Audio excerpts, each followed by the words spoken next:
Ever since I was a kid, I've adored music. I was fascinated by musicians and longed for the chance to perform on stage. I was never able to convince my parents into letting me have any sort of music lessons, so it wasn't until the 7th grade when I saved all of my money to buy myself an acoustic guitar that I was able to start pursuing my passion. From there, I began teaching myself to play guitar and listening to different genres of music more avidly. In the 10th grade, my parents allowed me to join School of Rock, where I started taking lessons for guitar and performing in different bands in the school. It was there that I met other musicians and got to know the teachers and was introduced to what it was like to truly be a musician and be in a band setting. All of these people have helped me inspire me musically, and that is why I believe this year in ISM would be different for me. Last year, I failed to realize how many talented musicians and connections and opportunities I had and people that were willing to help me. This year, my plan was to put myself out there and ask for their opinions and help through my ISM journey. My quote this year is a quote by Anthony Burgess that is, "Art is dangerous. It is one of the attractions. When it ceases to be dangerous, you don't want it." And I want this to represent my work this year in ISM because art is more interesting when it's dangerous. And continuing to put myself out there into new situations where I'm not yet comfortable will work to keep my art interesting. So for my research this year, I did a lot of research last year about home studio recording, and so this year I wanted to go more full into what it was like for professional studios. When I began my research this year, I didn't want to go directly into that, so I started more with things like musical relationships with people and kind of more of the business aspects of music production, because I didn't do as much of that last year. And then once I got more through that and I looked into what it was like opening a recording studio, I started going into detailed work on aspects of mixing and recording, different types of microphones and analog recording. And then for my informational interviews, as I said, I wanted to interview people I knew because these were all people that were in my life and had knowledge, and they'd been through the things that I went through, and their journey through their career was going to be more like what mine was like. And so I wanted to see their opinion on all of this. And so the first person I interviewed is Saxon Lewis, who is actually a teacher at School of Rock. He's a guitar and vocal instructor. And I've known him for a really long time, and he's kind of been there through all of my first journeys in music, getting to perform with the band for the first time. He was there for that. He helped me a lot with confidence at the very beginning. And so Saxon, on top of working at School of Rock, is in a few bands. One of them is called Ether After, which is his progressive rock band that he started, and he sings in, he plays guitar. They actually have an album on Spotify called Tragically. It's very good. And then he's also in a band called Post Palace with a bunch of other teachers at School of Rock. And I've gotten to see him play a few times. The picture in the corner is me at his show. Yeah. And so some of the things he said to me were to be familiar with the music scene. He actually went to college in Las Vegas, and he was really familiar with the music scene there, and he was in bands there. And so when he moved here to this area, he had to completely find new people, and he had to find new people to start a band with. And so it's really important to be familiar with your music scene, because that's how you make connections, get to know people, to book shows, to be in bands with people to help you with equipment, and what it's like in the area. And then one of the other things he talked about was knowing music theory. Coming from a more formal music education, because he has a degree in music, he promotes learning music theory because it's important to know what the rules are before you can break them. And often in rock music settings, people don't necessarily need to know that, but it's important to know that if you want to understand exactly what it is that you're doing, and it makes you a better musician. Next person I interviewed was Eric Delegard from Real Time Audio. I actually found him through a local band I liked, and I knew they recorded with him, so I wanted to go see who this person was and kind of ask questions about the band. And some of the things he said were to get good equipment, and since he owns his own studio, he recommended opening your own studio because you get to be your own boss, and you get to have your own standard for your work. You get to decide what bands come in and what you do with them and how you do it. Next person I interviewed was Britt Robichaux, who is actually my mentor. He works for Cloudland Recordings, which is an association with a record store in Fort Worth. And one of the things that made him unique compared to anyone else I've ever interviewed was he's actually really into analog recording with tape machines and such, which is actually kind of expensive and a lot more difficult than digital recording, which is why people don't necessarily do that as much anymore. But he likes the sound of that and likes giving bands who come in the option to do that. He also talked about having good business decisions. He doesn't own Cloudland Recordings alone. He has partners with it, and they also have it with the record store. So to get like the business loans to start up the recording studio, they used the record store as a basis for it because it was easier to get a loan for that than it would be to get for a recording studio, because there's not as much money within just a recording studio. We also talked about detailed studio sounds. We looked through his whole studio and he explained how he designed it so where the sounds, like even the way the walls are placed in the room, is really important to how the sound is going to work, and how putting something to muffle the sound in one place is going to affect different frequencies in the room. And we also talked about going to local shows. He talked about how he used to be really familiar in that scene, and that's important to get to know bands. And we talked about understanding equipment. And one of the reasons I chose him as my mentor was because of how willing he was to try and explain equipment to me from my first interview with him. He talked about how like I could come in and like test different microphones to see how they would sound, and I hadn't done anything more than just come in for this first interview. The next person I interviewed was John Housewright, who's I know because my guitar teacher's in a band with him. The band's called the Heavy Hands. They've actually become pretty successful within the Dallas music scene recently.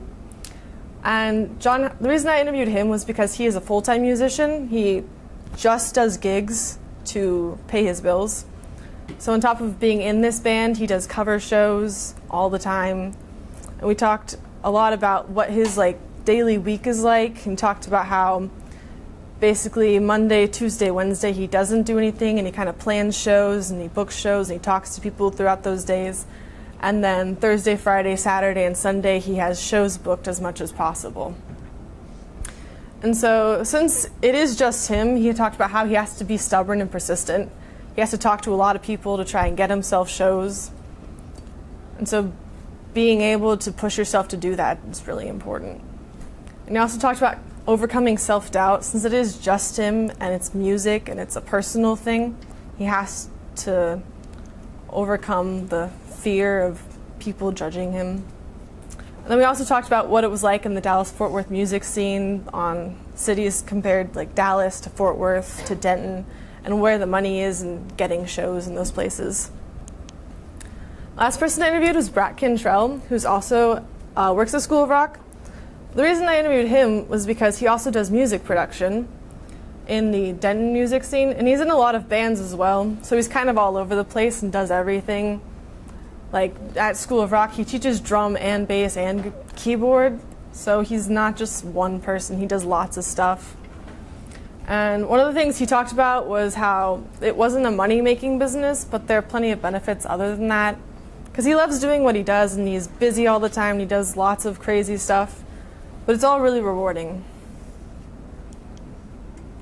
So for my original work, last year I did a lot of music-based stuff, which came more creatively. And for my original work, I wanted to do something that wasn't as much creative. I wanted to look into the business aspects of what it was like to open a studio. So I created a financial plan on all the equipment that I would need in a studio, and the difference between recording equipment, like recording amps and versus performance amps, because I'm not familiar with what would be needed in a recording setting versus what I'd have needed in the live setting. And then I wanted to get an idea of pricing on what good equipment would be like to start up. And I just kind of needed to see like everything that I would need to run a studio. And so this is a financial plan of basically my ideal studio setup. It wouldn't be reasonable to go out and just buy all of this to start a studio. It'd probably be more of acquiring things as I go along, asking people if I could use stuff for the time being at certain points, having the bands bring in their own stuff at times. But if I could have an ideal studio situation of all of my equipment, this would probably be it for a mid-range level. And so for my mentorship, this is my mentor. His name is Britt. A lot of my mentor visits consist of bands being in the studio and me going in and watching how it records. Because to start out, that's mostly what I did. I came in, I sat down, I watched how things worked, I watched my mentor talk with the band, I watched them record. And as I kept doing that, my mentor would explain everything he was doing. And so I started being able to help him set up the microphones for bands. Like I've mic drum kits for bands that got to record.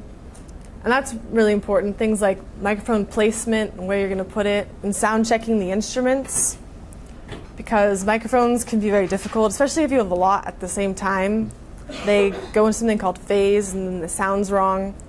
So working on microphone placement. And I've gotten to watch him mix on Pro Tools and see him. I've learned how to set up a session and run Pro Tools through a session. And I've seen him interact with studio musicians, people he has asked to come in. Because it's a lot about knowing connections and people. Sometimes you need something in the studio for a certain band, and knowing people is important.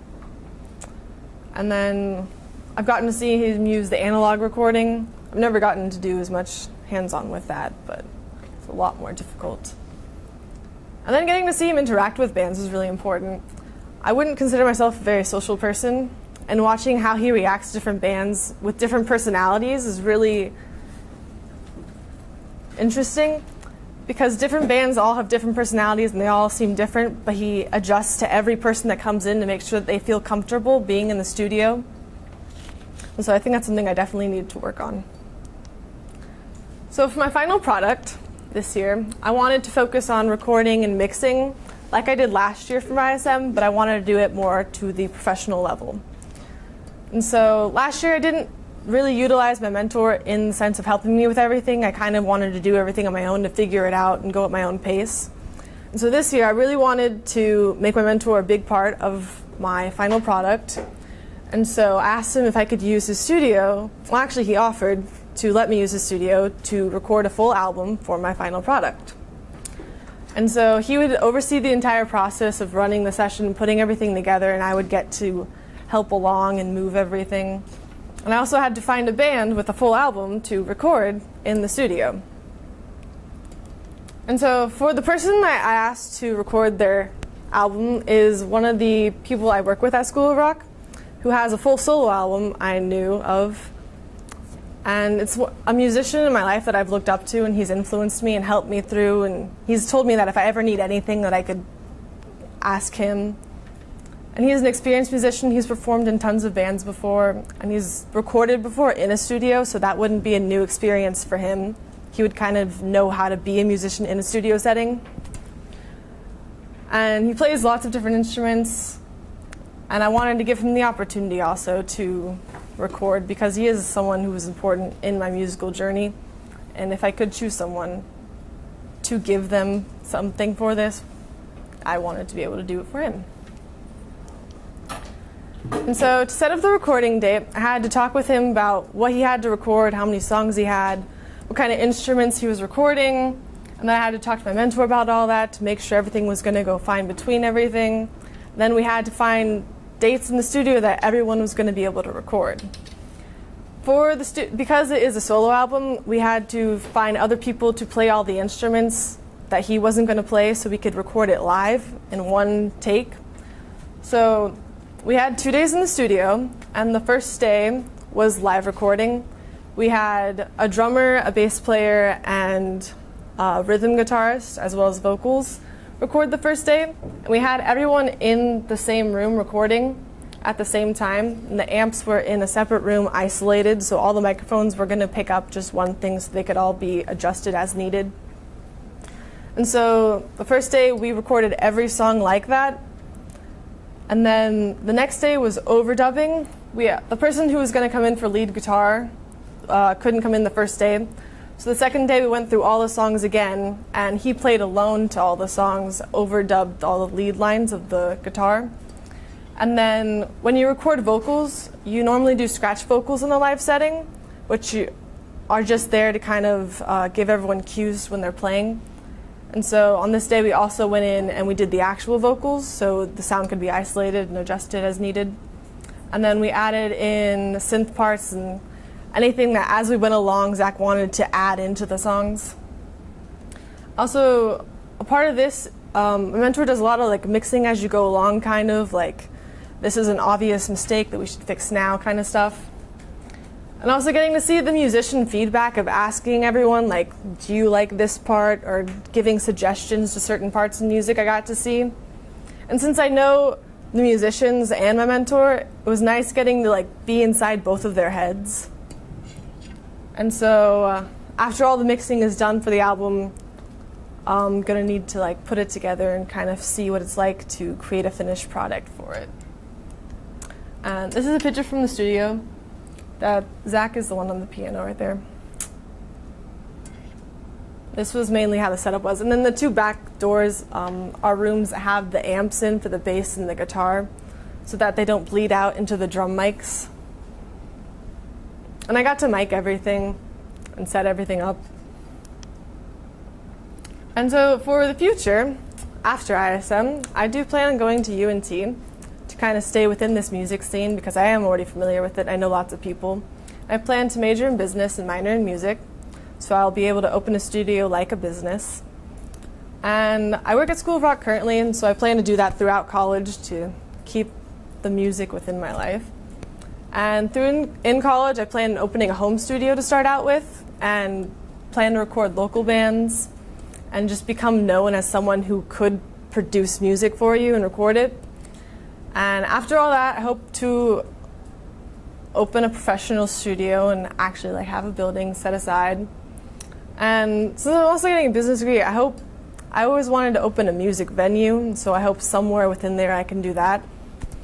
And throughout all of this, I want to continue playing within bands and playing within the local music scene as a musician as well. And I hope to just continue influencing others through music because that's all I've ever wanted to do.